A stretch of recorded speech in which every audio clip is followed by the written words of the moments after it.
Hello, good morning students. Students, let's start reading the rest of the part of this chapter number 4, which we started in the last lecture. So beta, this the passage is to be read by us. Okay, let's start reading it. So we had read the last description, last explanation regarding the disappearance of Wu Daoji's painting and Wu Daoji himself. They both, the painter and his painting had disappeared, leaving no trace of their any sign there on the wall. And right from that day onwards, it is also written in the story that Wu Daoji is not seen in this world again. Was not seen in this world again. Such stories played an important part in China's classical education. So, what do you mean by the word classical? The word classical stands for here highly reputable and distinguished. Okay, in Hindi Shastriya, but in English we may also treat it, we may also explain it in some other sense like highly reputable and highly distinguished. उच्च कोटि जिसको बोला जाता है, उच्च कोटि की शिक्षा. Such stories played an important part in China's classical education. Such kinds of stories written about a famous well-known painter Wu Daoji and some other such highly renowned painters of China, okay, are included in the textbooks. Okay, are included in the textbooks in China's education.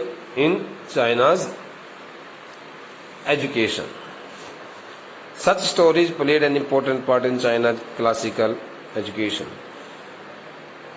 इस प्रकार की कहानियों ने चीन देश की शास्त्रीय शिक्षा जो है, उच्च कोटि की जो शिक्षा है, उस चीन देश की उच्च कोटि की शिक्षा में एक बड़ा महत्वपूर्ण अपनी बहुत महत्वपूर्ण भूमिका निभाई. बहुत महत्वपूर्ण भूमिका इन सभी कहानियों ने चीन देश की उच्च कोटि की शिक्षा में एक अच्छी खासी महत्वपूर्ण भूमिका इन सभी कहानियों ने निभाई, ऐसा लिखा जाता है लेखक के द्वारा. The books of Confucius stands for here a person who was a Chinese philosopher and politician also. And Zhuangzi is also a writer who also wrote so many books. The books of Confucius and Zhuangzi are full of them. The books of these two great writers of China are also packed with such kinds of stories related to the amazing and highly astonishing painters and their paintings. इस प्रकार की जो कहानियां हैं, इस प्रकार की इन कहानियों ने चीन की शास्त्रीय या चीन की उच्च कोटि की शिक्षा जहां पर दी जाती थी, उन सभी शिक्षण संस्थानों में जहां पर उस कोटि की शिक्षा दी जाती थी, वहां पर इन सभी कहानियों को उनकी पाठ्य पुस्तकों में सम्मिलित किया गया और इन सभी कहानियों ने चीन देश की उच्च कोटि की शिक्षा में भी अपनी एक अहम भूमिका निभाई. कन्फ्यूशियस और जोहांगजी जो कि चीनी दार्शनिक रहे हैं, चीनी लेखक रहे हैं, उन सभी चीन देश की कन्फ्यूशियस और जोहांगजी नामक दार्शनिक और लेखक की पुस्तकों में भी इन सभी कहानियों का विवरण बहुत ज्यादा देखने को मिलता है. वो भी इन सभी इस प्रकार की कहानियों से उनकी पुस्तकें भरी पड़ी हैं. They help the master to guide his disciple. The word disciple stands for बेटा a follower. Okay, training in the right direction. They help the master. The word they stands for the stories written about the greatest and the well-known, highly renowned painters of China, okay, like Wu Daoji. They help the master to guide his disciple in the right direction, getting help of such kinds of stories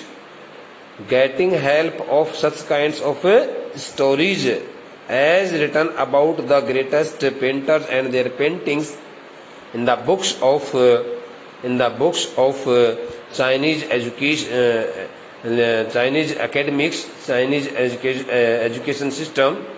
Okay, Chinese different of different classes in China. Getting help of such kind of stories, the master painter, the master painter found himself totally able to guide his disciple in the right direction.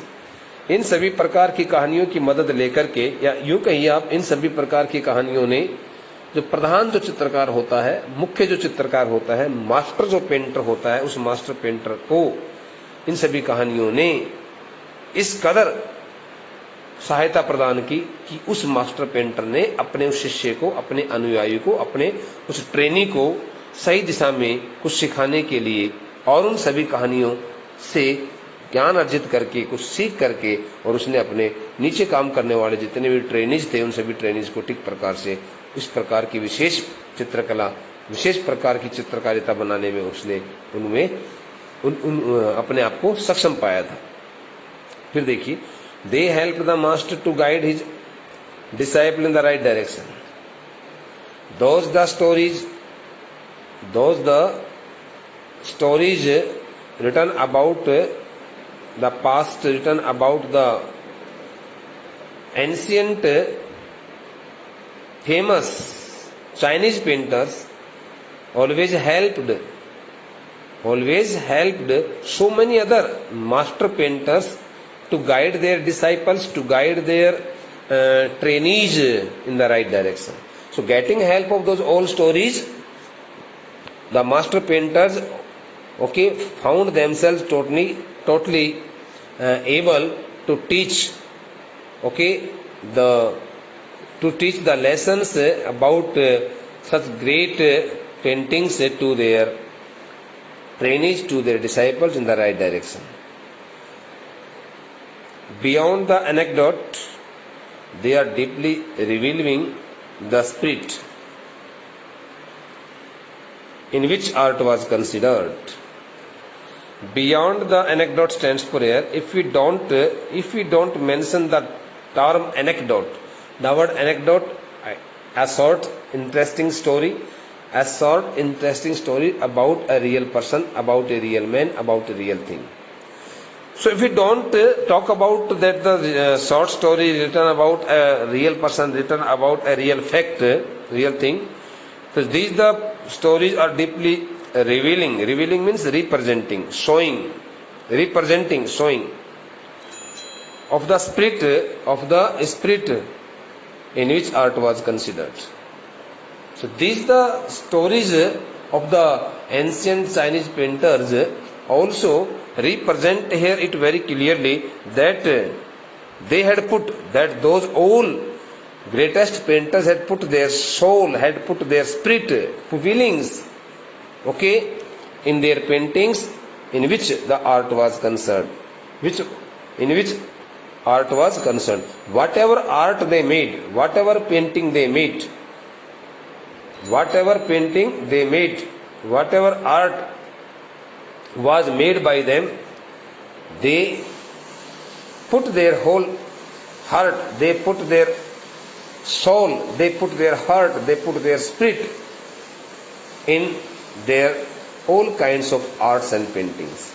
तो ये sentence ये बताता है बेटा कि beyond the anecdote, यदि हम बात करें उस कहानी से दूर हट करके, तो कहानी से दूर हट करके यदि हम किसी कहानी जो कहानी सुनाई जाती है चीन देश के अंदर, तो चीन देश में सुनाई जाने वाली इस कहानी से बहुत दूर के पार हट करके, दूर जा करके के आसपास भी ठहर करके यदि हम बात ना करें, तो भी उन सभी महान चित्रकारों की जो चित्रकारिता है, वो चित्रकारिताएं उनकी अपनी आत्मा के लगाव को, उनकी अपने आत्मा के स्पर्श को, उनके अपने आत्मा के टच को, स्पर्श को दिखाती हैं। उन सभी कलाओं में जो कलाएं उन्होंने बनाई थी, जो चित्रकारिता उन्होंने बनाई थी, उन सभी चित्रकारिताओं में ऐसा लगता है कि उन चित्रकारों ने अपने हृदय को, अपने आत्मा को उसके अंदर डाला था। इसलिए तो कहा गया है लैंडस्केप ऑफ द सोल, इसका नाम इसलिए रखा गया बेटा। This the chapter has been named as Landscape of the Soul, has been entitled as Landscape of the Soul, because at the time of making the picture, at the time of making the painting of that landscape, Wu Daoji had put his whole soul and heart inside the painting. उसने अपने दिल को, अपनी आत्मा को, ऐसा लगा जैसे कि मानो उसकी आत्मा की ही वह एक भूदृश्य से जुड़ा हुआ चित्र था। आत्मा का एक भूदृश्य का, आत्मा का उसका अपना बनाया गया, आत्मा के स्पर्श से जुड़ा हुआ एक भूदृश्य का चित्र, भूदृश्य का चित्र, प्राकृतिक नजारे, प्राकृतिक दृश्य का चित्र उस चित्रकार तक उसने बनाया था। ओके, कंट्रास्ट दिस स्टोरी और another famous one about A painter. Contrast this story, if we take it in contrasting form, so we also take one more story written about some means कुछ नहीं, some means किसी, written about some other painter.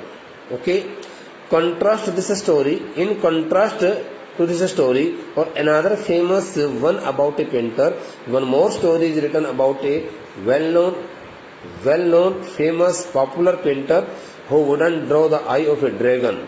The word dragon stands for here a large, okay, legendary winged, horned or four-legged creature, just like a big fly. Okay, capable of breathing fire, dragon. बहुत बड़ी मछली, बहुत बड़ी जो मक्खी होती है उसको ड्रैगन कहा जाता है। और another famous one about A painter, वो कहता है कि यदि हम इस कहानी को तुलनात्मक दृष्टि से वू दाओजी की कहानी की तुलना हम किसी दूसरे और चित्रकार से करें तो उस चित्रकार के बारे में भी ऐसा लिखा गया है, ऐसा लिखा जाता है क्या, contrast this story or another famous one about a painter who won't draw the eye of a dragon. In contrast to the story written about Wu Daoji, here one more story is told in China, and this the story is written about a painter who wouldn't draw the eye of a dragon, that the painter had painted that the dragon had made the picture of a dragon, but he wouldn't draw the eye of the dragon. He had painted. So that the painter had also painted a very beautiful picture of a dragon. I have already explained the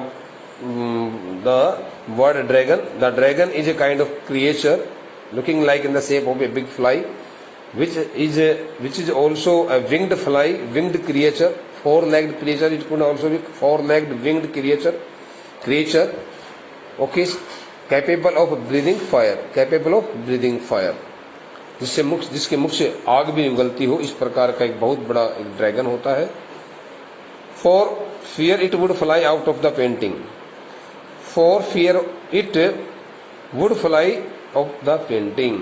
That the painter had got feared. देखो मैं आपको बताता हूँ, वो दाओजी की भांति ही किसी अन्य एक चाइनीज, चीन के रहने वाले किसी चित्रकार ने कोई एक पेंटिंग बनाई थी। उसने किसकी पेंटिंग बनाई थी? ड्रैगन की। और उस ड्रैगन की पेंटिंग पूरी तैयार कर लेने के बाद, उसका पूरा चित्र बना लेने के बाद उस पेंटर को ऐसा लगा कि मैं यदि इस ड्रैगन की आंख बना देता हूं, मैंने यदि इस ड्रैगन की आंखें बना दी, क्योंकि पूरी पिक्चर तो बना दी लेकिन आंखों का निर्माण अभी नहीं किया था, आंखें नहीं बनाई थी, आंखें नहीं रखी गई थी उस चित्र के अंदर। तो कहा कि यदि मैंने इस ड्रैगन की आंखों को बना दिया तो उसको इस बात को लेकर के भय लगने लगा, it would fly out of the painting, because that the picture of a dragon had become in such a delicate realism that it looked like a real dragon. उसको ऐसा लगने लगा जैसे कि मानो कि भाई ये असली ड्रैगन बन गया मेरे हाथों से, और उसको इस बात का भय लगने लगा। for means because, fear it means क्योंकि वो इस बात को लेकर के भयभीत हो गया। it would fly out of the painting, कि कहीं ये ड्रैगन मेरी अपनी चित्रकारिता से उड़ ना जाए, कभी यहां से वो भाग ना जाए, उड़ ना जाए। with an old story from my native Flanders. The word Flanders बेटे the word Flanders stands for the name of a region, क्षेत्र का नाम है इन बेल्जियम। बेल्जियम देश के अंदर फ्लैंडर्स एक रीजन है, फ्लैंडर एक रीजन है। ब्रुसेल्स जो है, उस ब्रुसेल्स के पास में ही फ्लैंडर नाम का भी एक उनका अपना कोई प्रांत, कोई उनका स्टेट लगता है बेल्जियम का। तो वो लेखिका जो है, इस कहानी की जो लेखिका है, वह भी वहीं के रहने वाली है। तो इसलिए वो कहती है कि with an old story from my native Flanders, so this the story is also told by the people living in the author's native place, native city, native town named Flanders. Flanders is the name of a city or a town or a region, and the people who live in the city or the town Flanders are called Flanders. उनको Flanders कहा गया है, उनको Flanders कहा गया। जैसे India में रहने वालों को इंडियंस कहते हैं, इसलिए फ्लैंडर्स कहा गया। तो कहते कि इस प्रकार की कहानी मेरे अपने मूल जो क्षेत्र है, मेरा अपना मूल निवास क्षेत्र है, जो मेरा अपना कस्बा है, मेरा क्षेत्र जो है, उस क्षेत्र में रहने वाले हमारे जो फ्लैंडर्स के जो लोग हैं, फ्लैंडर कस्बे के क्षेत्र के जो लोग इस प्रकार की कहानी सुनाते हैं कि हमारे वहां किसी एक चित्रकार ने इस प्रकार की चित्रकारिता की थी, एक ड्रैगन तैयार किया था, लेकिन उस ड्रैगन की आंख को उसने नहीं बनाया क्योंकि उड़ गया। That I find most representative of Western painting, of Western painting. That I find most representative of Western painting. She says that she finds it more suitable, she finds it much suitable to represent such kind of painting, such kind of Western painting in her, such kind of Western painting in her story also. That I find most representative of Western painting. वो कहते हैं कि इस प्रकार की जो कहानी है, जो हमारे अपने इलाके के जो लोग अक्सर सुनाते रहते हैं, कहते रहते हैं, वह मैं वेस्टर्न पेंटिंग से बिल्कुल बेमेल, वेस्टर्न पेंटिंग से बिल्कुल मैं एकदम किसी भी दृष्टि से मेल नहीं खाती है। इस प्रकार से मैं ये पेंटिंग देखती हूँ, मुझे इस प्रकार की पेंटिंग वेस्टर्न पेंटिंग से बिल्कुल भिन्न लगती है।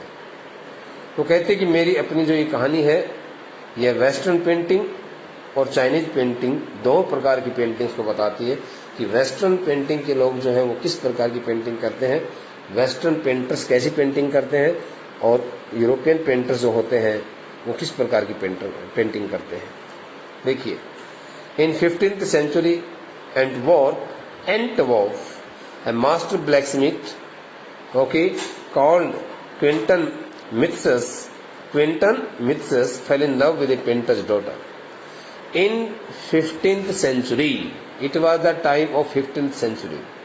During the 15th century, Antwerp, a master blacksmith called Quentin Mitsches, there was a person whose name was Antwerp.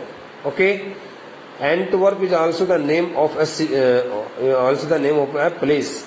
So in 15th century Antwerp, a master blacksmith called Quentin Mitsches, the name of that master blacksmith, मुख्य लोहार जो था, कारीगर था, उसका नाम था Quentin Mitsches, fell in love with a painter's daughter. That the blacksmith, by profession, that the person was a blacksmith, whose name was Quentin Mitsches. So that the Quentin Mitsches, who was a blacksmith, master blacksmith, fell in love with a painter's daughter. He proposed the daughter of a painter as his lover. He had proposed the daughter of a painter as his lover, and he fell in the love of that painter's daughter. They both started loving each other.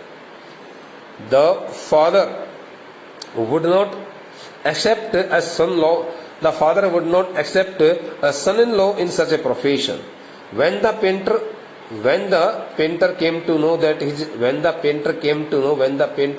that his daughter had fallen in love with a master blacksmith whose name was Quentin Mitsches, so would not accept a son-in-law in such a profession. So when the painter came to know, learnt that his daughter had fallen in love with a master blacksmith, he got agitated and became so much furious, and he did not accept the proposal of that master blacksmith, and he denied it, saying that he could not marry with his daughter. So Quinton sneaked into means bete entered a place very secretly, the painter's studio. So one day that the master blacksmith, whose name was Quinton Mitsas, entered the painter's studio, whose daughter had been liked by him, that painter's studio quite secretly, and painted a fly on his latest panel. Panel stands for a cardboard or just like a piece of long piece of canvas, panel board के ऊपर जो painting करते हैं, and painted a fly on his latest panel, and that the master blacksmith having entered the studio of that painter, the master blacksmith, or you may say Quinton Mitsas, painted a fly on his latest panel on the piece of that cloth with such delicate realism, in such a real sense, in such a realistic form, that the master tried to sweat it away. Sweat means put it away, drive it away, fly it away, like this, throw it away, यूं हम हाथ का इशारा करके कोई चीज अपने ऊपर गिर जाती है ऐसे करते हैं. So that the master painter tried to put it away, fly it away, drive it away, throw it away, before he realized what had happened, before he came to know that it was not a real fly but it was a painted fly. मतलब उस master blacksmith ने, उस Quinton मित्सस ने उस painter का अभिमान तोड़ने के लिए, उसको बताने के लिए कि मैं बहुत बड़ा चित्रकार हूं, तुम कहां अपनी चित्रकारिता पर इतना ज्यादा गर्व करते हो, तो उसने उसके अपने स्टूडियो में चुपके से प्रवेश किया और वहां जाकर के उसके अपने पैनल बोर्ड के ऊपर, उस कपड़े के ऊपर उसने इतनी बढ़िया तरीके से एक मक्खी का चित्र बना दिया कि वहां जब वो मास्टर पेंटर आया अपने स्टूडियो में तो उसने उस मक्खी को हटाना चाहा कि मक्खी यहाँ क्यों बैठी है, और इससे पहले कि उस बात को समझे कि तो कोई वास्तविक मक्खी नहीं है, उसको बड़ा फील हुआ, बड़ा एहसास हुआ और उसने उसको उड़ाने का प्रयास किया. Quinton was immediately admitted as an apprentice stands for बेटे ट्रेनिंग इसो किया novice into studio. It was the first time when the master painter, who had rejected the proposal of Quinton Mitsas of proposing his daughter as his wife, as his lover, had also got agreed, and he appointed Quinton Mitsas as his trainee, as his assistant in his studio. He got agreed. Quinton was immediately admitted as an apprentice into studio. Quinton को इस प्रकार से तुरंत प्रभाव से उस मुख्य चित्रकार ने अपने ही स्टूडियो के अंदर, अपनी कार्यशाला के अंदर उसने उसको एक अपना सहायक कर्मचारी के तौर पर उसने उसको लगा लिया.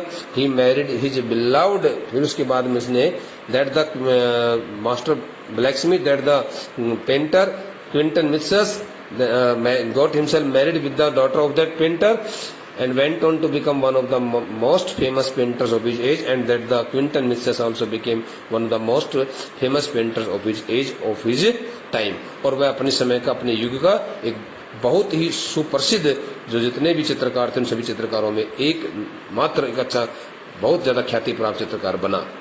कौन बना? क्विंटन मित्सस. उस क्विंटन मित्सस को, जिस क्विंटन मित्सस को इनकार कर दिया गया था कि तुम मेरे लड़की से शादी नहीं कर सकते, मैं तुम्हारे को दामाद के रूप में नहीं स्वीकार करूंगा. इस प्रकार से उसने उसको इनकार कर दिया था. This two stories illustrate what each form of art is trying to achieve. Now this the two stories really, this the two stories, story written about Wudauji and story written about this the Quinton Mitsas. These two stories illustrate what each form of art is trying to achieve. In these two stories, it is clearly indicated what kinds of arts and paintings are made by the painters. A perfect illusionistic likeness in Europe. The essence of inner life and spirit in Asia. A illusionistic likeness in Europe. One kind of a perfect illusionistic likeness in Europe. In Europe, the art is totally based on the illusions, and the essence of inner life and spirit in Asia. And in Asia, in Asia, the people make their paintings on the basis of the figures which they see by their eyes, which they catch which they catch, okay, which they take into their sights. जो अपने दृष्टि में लेते हैं, जिस प्रकार से अपनी आंखों जो चीज देखते हैं, उन सभी चीजों के आधार पर वो सभी चीजें तैयार की जाती हैं। The essence of inner life and spirit in Asia, Asia के अंदर बनाई जाने वाली पेंटिंग्स होती हैं वो आंतरिक भाव से बनाई जाती हैं, और इल्यूजनिस्टिक लाइकनेस इन यूरोप, और यूरोप में जो पेंटिंग्स होती हैं वो वास्तव में भ्रमात्मक होती हैं, भ्रम जाल पर आधारित होती हैं। वो ऐसी लगती है जैसे कि मानो कि अभी किसी को देख करके बनाई गई पेंटिंग हो। ओके बेटे, so the remaining part of this chapter will be discussed by us in the last 2 lectures. The story will be completed in the last 2 lectures surely. Okay bete, thank you.